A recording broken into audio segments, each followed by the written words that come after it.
नमस्कार, आप देख रहे हैं चैलेंज न्यूज। मैं नैन्सी बजाज। देखते हैं सुबह की 10 ताजा खबरें। फाजिल की हत्या पर दो बातें। मंगलूर के भारी सूरत कल में गुरुवार शाम तकरीबन 8 बजे हुई मोहम्मद फाजिल की हत्या के बाद ही पूरे इलाके में तनाव है। 21 लोगों को पुलिस ने हिरासत में ले लिया है। किसी भी अप्रिय घटना को रोकने के लिए 1 अगस्त तक धारा 144 बढ़ा दी गई है। इस हत्याकांड को लेकर राजनीति शुरू हो गई। एसडीपीआई आरोप लगाया है कि इसके पीछे संघ परिवार और भाजपा से जुड़े नेताओं के भड़काऊ बयान और सांप्रदायिक कलह में भारी खबरें जिम्मेदारी थी।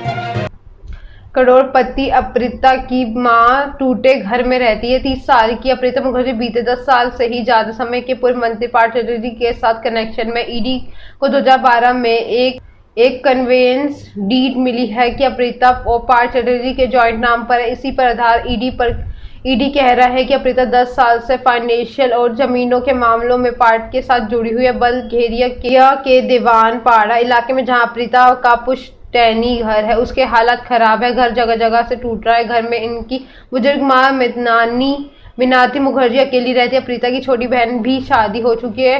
वो उनसे मिलने पहुंची तो घर में ताला लगा होता। खिड़की से काफी देर तक आवाज देने के बाद उन्होंने चाबी दी तो बोली, मैं किसी से बात नहीं करना चाहती, लेकिन आप लोग आते हो तो भगाना नहीं चाहती। मुझे तो पड़ोसी ने कहा है कि आप ताला लगाकर ही रहो और किसी से बात मत करो।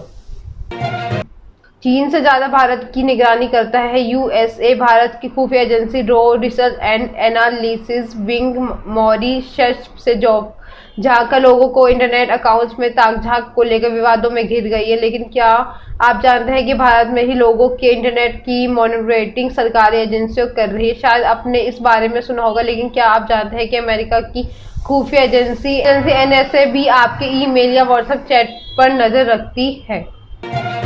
अमेरिका के केंटकी में 25 लोगों की मौत। अमेरिका में तेजी से क्लाइमेट चेंज हो रहा है। देश में पश्चिम हिस्सा जहां भीषण गर्मी और सूखे में बेहाल है, वहीं दक्षिण पूर्वी हिस्सों में भारी बारिश हो रही है। 27 जुलाई से हो रही बारिश के चलते केंटकी राज्य में बाढ़ आ गई है। यहाँ कम से कम 25 लोगों की मौत हो गई। केंटकी गवर्नर एंडी बेशियन ने कहा है कि मरने वालों की संख्या बढ़ भी सकती है। बारिश के चलते इलेक्ट्रिसिटी सप्लाई बंद हो गई है। यहाँ 25,000 से ज्यादा घरों की बिजली गुल हो गई है। गंभीर हालात को देखते हुए इमरजेंसी लगाई गई है। एडमिनिस्ट्रेशन रेस्क्यू ऑपरेशन में जुटा हुआ है।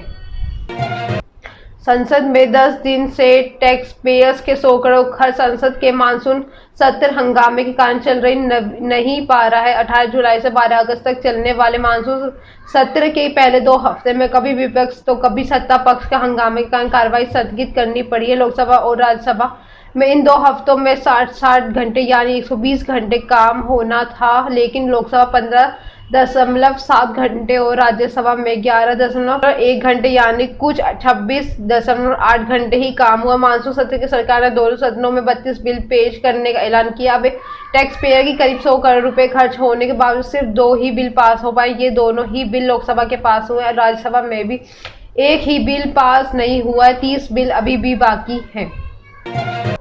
एनआईए करेगी कर्नाटक भाजपा नेता की हत्या की जांच। कर्नाटक सरकार ने भाजपा युवा मोर्चा नेता प्रवीण नेटार की हत्या के मामले को नेशनल इन्वेस्टिगेशन एजेंसी एनआईए को सौंपने का फैसला किया। मुख्यमंत्री बसवराज मुंबई शुक्रवार को कही प्रवीण की हत्या का साजिश रचकर की गई। ये संगठित अपराध है। इस मामले में अंतर्राज्यीय जुड़ाव है। हत्या का शक PFI popular front of India के टेरर मॉड्यूल पर है। एनआईए की जांच का दायरा है घटना तक सीमित नहीं रहेगा। जांच एजेंसी दक्षिण भारत में फैले आतंकी नेटवर्क को भी खंगालेगी। एजेंसी से जुड़े सूत्रों के अनुसार इंटेलिजेंस ब्यूरो आईबी ने उन्हें कर्नाटक और केरल के अलावा तमिलनाडु, आंध्र प्रदेश के तेलंगाना में चल रहे आतंकी गतिविधियों से जुड़ा बड़ा इनपुट मिला है।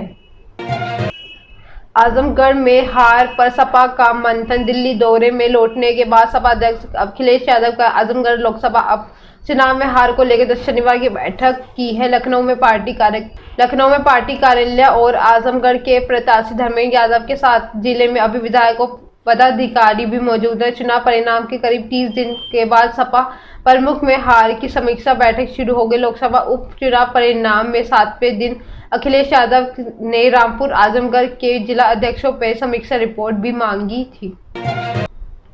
श्रीलंका ने पाकिस्तान को 246 रनों से रौंदा। श्रीलंका और पाकिस्तान के बीच गौड़ में मैच खेले गए दूसरे टेस्ट में लंका टीम को बड़ी जीत मिली है। उन्होंने पाकिस्तान को 246 रन के बड़े अंतर में हरा दिया। पाक टीम के खिलाफ रनों के लिहाज टेस्ट में श्रीलंका की सबसे बड़ी जीत है। इसी के साथ दोनों टीमों के बीच टेस्ट सीरीज 1-1 बराबर हो गई है। राजकुमार राव का नया आशियाना। एक्टर राजकुमार राव और उनकी पत्नी पत्रलेखा ने हाल ही मुंबई में एक नया घर खरीद लिया। रिपोर्टर्स के मुताबिक राजकुमार राव ने यह घर अपनी हॉरर कॉमेडी फिल्म रूही की को स्टार जानवी कपूर से खरीदा। उनका ये लग्जरी अपार्टमेंट मुंबई के जुहू में स्थित है। रिपोर्टर्स के मुताबिक राजकुमार राव ने जानवी कपूर से ये ट्रिपलेक्स अपार्टमेंट करीब 44 करोड़ रुपए से खरीदा है। ये अपार्टमेंट लोटस आडियो बिल्डिंग के 14वें, 15वें, 16वें फ्लोर पर है। 3456 स्क्वायर फीट में बना हुआ ये अपार्टमेंट के साथ राजकुमार को 6 कार पार्किंग की सुविधा भी दी गई है। राजकुमार ने इस अपार्टमेंट के लिए 2.19 करोड़ रुपए स्टैंप ड्यूटी के तौर पर दिए हैं। ये थी सुबह की 10 ताज़ा खबरें। ऐसी अपडेट्स के लिए बने रहे हमारे साथ। हमारे चैनल को लाइक करें, कमेंट करें एंड सब्सक्राइब करना ना भूलें। धन्यवाद।